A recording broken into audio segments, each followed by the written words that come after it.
Dan sana dimanapun berada, jangan lupa subscribe, like, juga komen channel podcast Urang Awa. Dan jangan lupa untuk aktifkan lonceng notifikasinya agar dan sana semuanya bisa mendapatkan informasi video terbaru dari podcast Urang Awa. Dan juga saya dan kawan-kawan juga mengkritisi belum saatnya untuk melakukan sertifikat elektronik.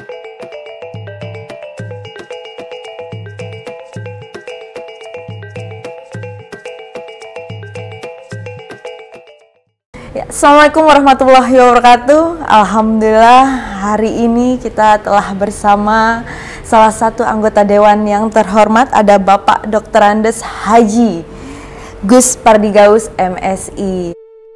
Nah, kalau untuk sertifikat elektronik tuh Pak, nah, ya. Bapak juga menyampaikan kan di sini? Ya, saya ketika itu sedang berada di Rumah Sakit Pondok Indah.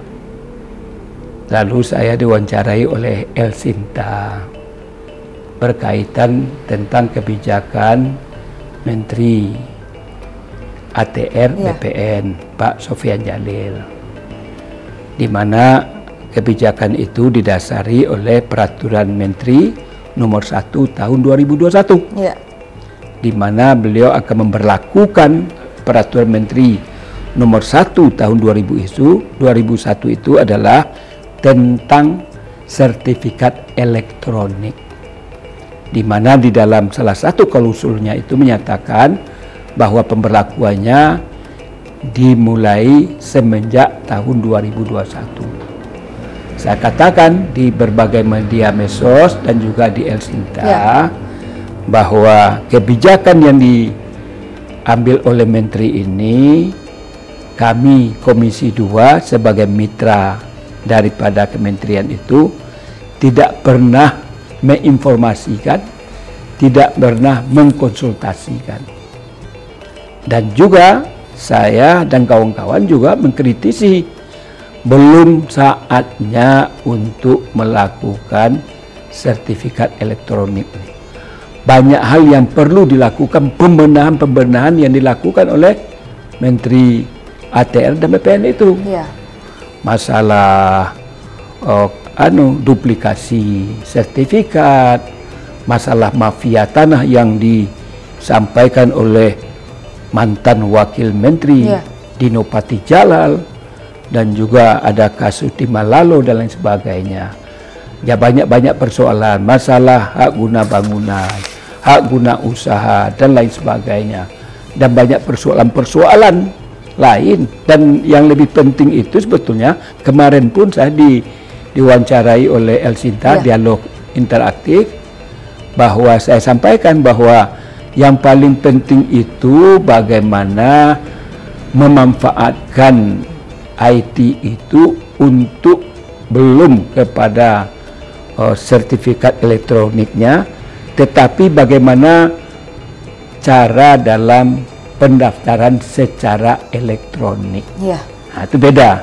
Jadi itu fokus. Jadi sehingga kemarin sudah ada kesepakatan antara Komisi 2 dengan Pak Sofyan Djalil sebagai Menteri ATR BPN, bahwa sudah disepakati untuk melakukan penundaan terhadap pemberlakuan Peraturan Menteri Nomor 1 Tahun 2001. Berarti ditunda dulu ya Pak? Ditunda. Yang kedua adalah perlu juga melakukan evaluasi terhadap persoalan Peraturan Menteri Nomor 1 2001 tentang sertifikat elektronik. Dilakukan evaluasi. Karena kan sudah diberlakukan katanya. Yang ketiga adalah melakukan revisi terhadap Peraturan Menteri itu.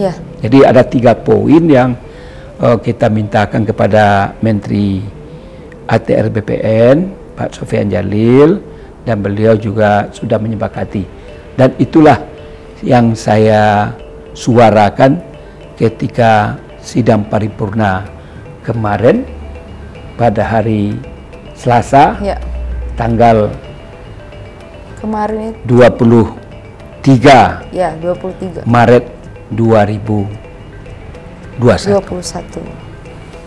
Jadi sebenarnya masih ditunda berarti ya. Jadi itu juga ada merupakan masukan dan saran ketika kami Komisi 2 melakukan kunjungan kerja ke beberapa daerah. Artinya ada hal-hal yang penting dulu yang harus dibenahi. Bagaimana masalah pelayanan, bagaimana masalah duplikasi sertifikat yang dimiliki, bagaimana masalah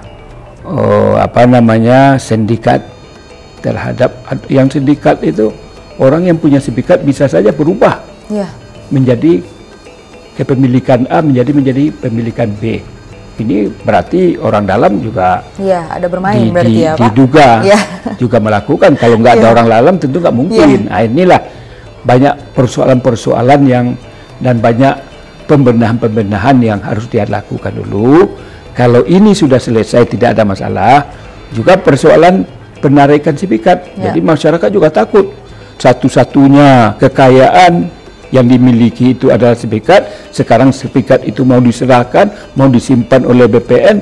Wah, apa yang menjadi pegangan bagi masyarakat? Pasti ada kekhawatiran jadi ini menjadi kegalauan bagi masyarakat, kewajiban untuk melakukan sertifikasi elektronik itu. Tapi alhamdulillah berkat rapat kerja antara Komisi 2 dengan pemerintah, dalam hal ini Menteri Sofyan Djalil, beliau sudah mengakomodir keresahan-keresahan yang disampaikan oleh masyarakat kepada kami, anggota Komisi 2 DPR RI.